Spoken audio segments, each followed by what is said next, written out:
Good morning friends, आप सभी का स्वागत है। दोस्तों, हम यूजीसी नेट के पेपर 1 के सिलेबस को कर रहे थे। उसी को आगे बढ़ाते हुए आज मैं एक आपके सामने आती महत्वपूर्ण और बहुत छोटा सा विषय लेके आया हूं, जहां से एक सवाल अक्सर पूछ लिया जाता है। दोस्तों, जिस तरह से हमने हायर एजुकेशन के अंदर NIRF MHRD की रिपोर्ट के बारे में पढ़ा और हमने हायर एजुकेशन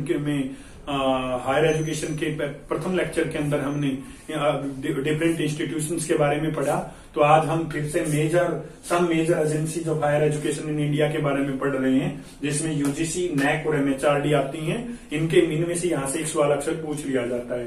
तो आइए देखते हैं हम यूजीसी के बारे में। यूजीसी की जो स्थापना हुई वो 1953 में की गई। पहली पंचवर्षीय योजना में गवर्नमेंट ऑफ इंडिया के द्वारा इसको इस्टेब्लिश किया गया। राधाकृष्णन जो कमीशन था 1948 में आया, राधाकृष्णन कमीशन, उसने एक अप्रोच किया था, रिकमेंडेशन दिया था कि हायर एजुकेशन के लिए कोई एक ऐसा इंस्टीट्यूशन होना चाहिए जो उसको कंट्रोल, मेंटेनेंस और रिकॉग्नाइज कर सके। तो तब ये 1953 के अंदर यूजीसी की स्थापना की गई, जबकि यूजीसी को 1956 में स्टैट्यूटरी बॉडी के रूप में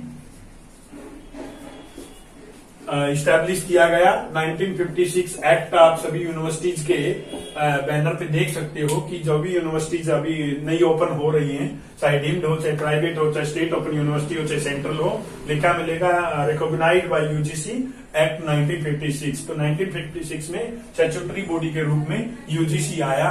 यूजीसी करता क्या है? डिटर्मिनेशन, मेंटेनेंस,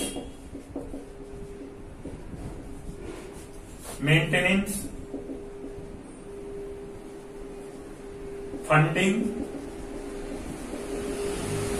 रिकॉग्निशन, ये करता है। डिटर्मिनेशन करता है, मेंटेनेंस करता है, किसके? यहाँ पे हम कह सकते हैं हायर एजुकेशन स्टैंडर्ड्स। जो हायर एजुकेशन के स्टैंडर्ड्स हैं उनको डिटर्मिनेशन और मेंटेन करता है।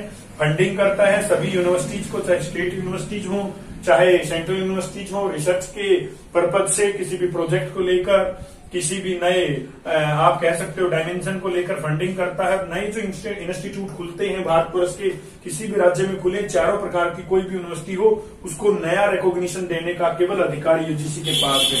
तो यहाँ से इसके कार्य से भी क्वेश्चन पूछ लिया जाता है, इसके डेट से भी क्वेश्चन पूछ लिया जाता है। एक बार इसका फुल फॉर्म भी पूछा हुआ है। आगे आता है NAC।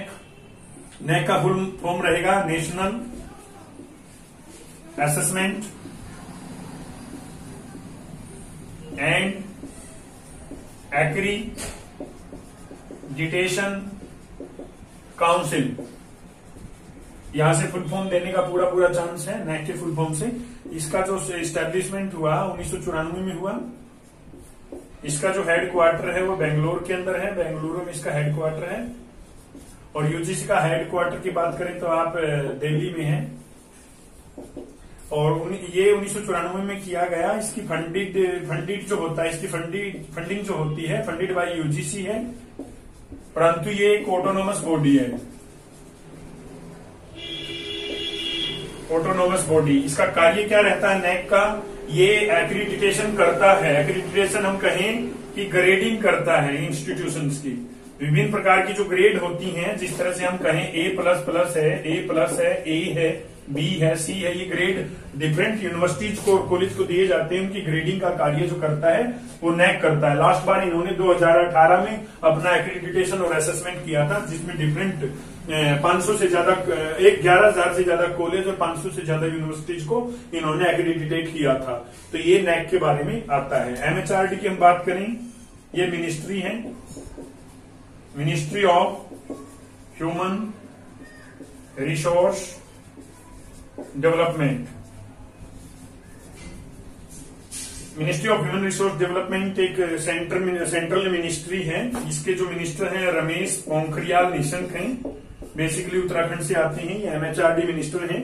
1985 से पहले MHRD को मिनिस्ट्री ऑफ एजुकेशन कहा जाता था, मिनिस्ट्री ऑफ एजुकेशन, जबकि अभी इसका नाम MHRD है, ministry of human resource development है। MHRD क्या करती है? एमएचआरडी यूजीसी को, नैक को इनका संचालन करती है, पूरी तरह से इनकी देखरेख करती है। इनमें डिफरेंट जो चेयरपर्सन और मेंबर्स होते हैं और उनके लिए रिकमेंडेशन भेजती है राष्ट्रपति को, और एमएचआरडी एनआईआरएफ की रिपोर्ट करवाती है। अब मैंने जैसे आपको पिछले लेक्चर में बताया, एनआईआरएफ की जो रिपोर्ट आई है, national institute of ranking framework की जो रिपोर्ट आई है वो एमएचआरडी ने करवाई है। और ओवरऑल जितने भी इंस्टीट्यूशन है उनके बीच में कोऑर्डिनेशन बनाए रखने का, नए नए प्रोजेक्ट देने का एक हौसला बढ़ाती है यूजीसी के और नैक के लिए ये। तो ये तीनों इंस्टीट्यूशन है, यूजीसी है, नैक है, एमएचआरडी है। यहाँ से एक क्वेश्चन दे दिया जाएगा, चाहे फुल फॉर्म से हो, चाहे इनके इस्टेब्लिशमेंट से हो, चाहे इनके कोऑर्डिनेशन से हो, चाहे इनके ऑब्जेक्टिव से हो।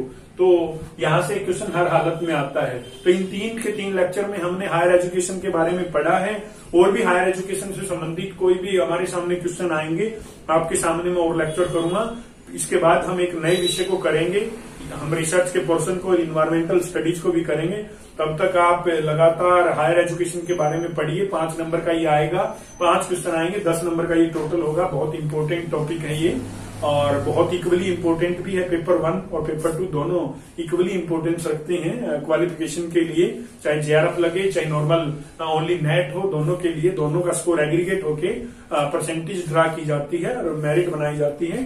तो हम आपसे फिर मिलेंगे एक नए विषय के साथ में। तब तक आप घर रहें, लॉकडाउन के 5वें चरण का ऑटोमेटिक पालन करते हुए, नेचुरली पालन करते हुए ज्यादा से ज्यादा अपने आप को ज्ञानवर्धन बनाएं। आप सभी का बहुत बहुत धन्यवाद।